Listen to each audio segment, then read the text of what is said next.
நான் சொல்ல போற இந்த 3 ராசிக்காரர்களும் கடவுளால ஆசீர்வதிக்கப்பட்டவங்க அப்படின்னு சொல்றாங்க. எல்லாருமே கடவுளால ஆசீர்வதிக்கப்பட்டவங்க தான். ஆனா இந்த 3 ராசிக்காரர்களுக்கு கொஞ்சம் ஒரு எக்ஸ்ட்ரா லக்கு, எக்ஸ்ட்ரா கடவுளுடைய பார்வை இருக்கிறதாக ஜோதிடத்தினால நம்பப்படுது. அதனால இவங்களுக்கு என்ன அப்படின்னு பாத்தீங்கன்னா, சில பேர்லாம் வந்துட்டு யூ ஆர் சோ லக்கி அப்படின்லாம் சொல்லி கேள்விப்பட்டிருப்பீங்க. எங்க போனாலும் எல்லாமே ஒர்க் அவுட் ஆகும், எல்லாருடைய அன்பும் கிடைக்கும், எல்லாருக்குமே இவங்களால ஏதாச்சும் பண்ண முடியும், அந்த மாதிரியான ஒரு நிலையில இருப்பாங்க. ஓகே, லக் அப்படின்றதுமேவும் இருக்கணும் தான், ஹார்ட் ஒர்க்கும் இருக்கணும் தான். ஆனா இந்த லக் ஃபேக்டர் அப்படின்றது ராசிகள்ல எந்த 4 ராசிக்கு இருக்கு அப்படின்னு ஜோதிடத்தின் படி சொல்றாங்கன்னா, நம்பர் 1 சிம்ம ராசிக்காரர்கள். சூரியனால ஆளப்படக்கூடிய இந்த சிம்ம ராசிக்காரர்களுக்கு இயற்கையாகவே வந்து ஒரு பாசிட்டிவிட்டி இருக்கும். அண்ட் இவங்க கிட்ட ஒரு கவர்ச்சி இருக்கும், ஒரு வசீகரம் இருக்கும் அப்படின்னு சொல்றாங்க. இதெல்லாம் இருந்தாலே போதுமே, எல்லாருமே அட்ராக்ட் ஆயிருவாங்களே அப்படின்ற மாதிரியான ஒரு ராசி தான் இந்த சிம்ம ராசிக்காரர்கள். இவங்களுடைய இந்த பிரகாசமான ஒரு லுக்கா இருக்கட்டும், ஒரு ஆளுமை தன்மையா இருக்கட்டும், இவங்களுக்கான எல்லா கதவுகளையும் படார் படார்னு திறந்து விட்டுருமா. இவங்களுக்கு வாழ்க்கையில சிக்கல்கள் வராதுன்னு சொல்லல, வந்தாலும் அதை ஈஸியா கடந்துருவாங்களாம் இவங்களுடைய வசீகரத்தை வச்சு, இவங்களுடைய இன்டெலிஜென்ஸை வச்சு. இவங்க கிட்ட இருக்கக்கூடிய அந்த அரசு கம்பீரமும் நம்பிக்கையும் பெரும்பாலான விஷயங்கள்ல இவங்களை வந்து நல்லா ஃபிளரிஷ் ஆகுறதுக்கும் ஃபர்ஸ்ட் பிளேஸ்ல வர்றதுக்கும் இவங்களுக்கு உதவியாக இருக்கு.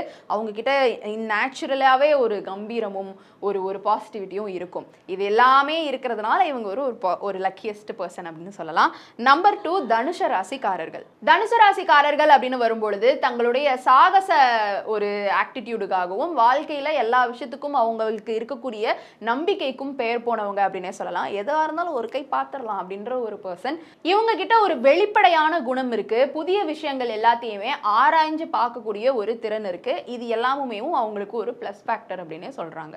தனுஷ ராசிக்காரர்கள் அப்படின்னு பொறுத்தவரையில சரியான விஷயம் சரியான நேரத்தில் அவங்களுக்கு வந்து நல்லாவே சேரும் அப்படின்னு சொல்றாங்க. ஸோ இந்த மாதிரியான இவங்களுடைய கேரக்டரா இருக்கட்டும், அவங்களுக்கு இருக்கக்கூடிய ஒரு குட்டி லக் ஃபேக்டரா இருக்கட்டும், இது எல்லாமே அவங்க வாழ்க்கையை வந்து ரொம்ப ஆசீர்வதிக்கப்பட்ட ஒரு வாழ்க்கையாக வச்சிருக்கு அப்படின்னு சொல்றாங்க. ஸ்டில் இதை கேட்டுட்டு இருக்க சில தனுசு ராசிக்காரர்கள் என் வாழ்க்கை ஒன்றும் அப்படிலாம் இல்லையே அப்படின்ற மாதிரியும் நீங்க நினைக்கலாம். உங்களுடைய கருத்துக்களை நீங்க வந்து கமெண்ட் பாக்ஸ்ல ஷேர் பண்ணுங்க. எல்லாருக்குமே வந்து நல்ல நேரம் கெட்ட நேரம் அப்படின்றதுமே மாறி மாறி வந்துட்டு இருக்கும். பட் பேசிக்கா ஒருத்தவங்களுடைய கேரக்டர் இந்த ராசிகள்ல தான் வந்து நான் உங்களுக்கு சொல்லிட்டு இருக்கேன். அண்ட் அவங்களுக்கு வந்து கொஞ்சம் எக்ஸ்ட்ரா லக் இருக்கு அப்படின்றதையும் சொல்லிட்டு இருக்கேன். நம்பர் 3 கும்பராசிக்காரர்கள். கும்பராசிக்காரர்களை பொறுத்தவரையில அவங்க கிட்ட ஒரு தொலைநோக்கு பார்வை இருக்கும், ஒரு புதுமையான ஒரு சிந்தனை இருக்கும் அப்படின்னு சொல்றாங்க. இவங்க ஒற்றுமை உணர்வை பயன்படுத்தி உலகுக்கு புதுசான ஒரு தீர்வை வந்து கொண்டு வருவாங்களாம். ஒரு விஷயத்துக்கு ஒரு தீர்வு வேணும் அப்படின்னாலே இவங்க வந்து எல்லாரையுமே யுனைட் பண்ணி ஒரு ஒற்றுமையா அந்த ஒரு தீர்வை கொண்டு வரக்கூடியவங்க அப்படின்னு இருக்கும் பொழுது ஒரு யூனிக்கான ஒரு சொல்யூஷன் வந்து இவங்க கிட்ட இருந்து கிடைக்கும் அப்படின்னு சொல்றாங்க. கும்பராசியை பொறுத்தவரையில ஒரு புதுமையான மனப்பான்மையும் ஒரு புதிய சிந்தனையுமே இவங்களுக்கு எப்பவுமே இருக்குமா. ஸோ இவங்களுடைய தொலைநோக்கு பார்வை, வழக்கத்துக்கு மாறான ஒரு முயற்சி எடுக்கிறது, இது எல்லாமுமே தான் இவங்களை வந்து ஒரு நல்ல ஒரு லக்கியான ஒரு பர்சனா வச்சிருக்குது அப்படின்னு சொல்றாங்க.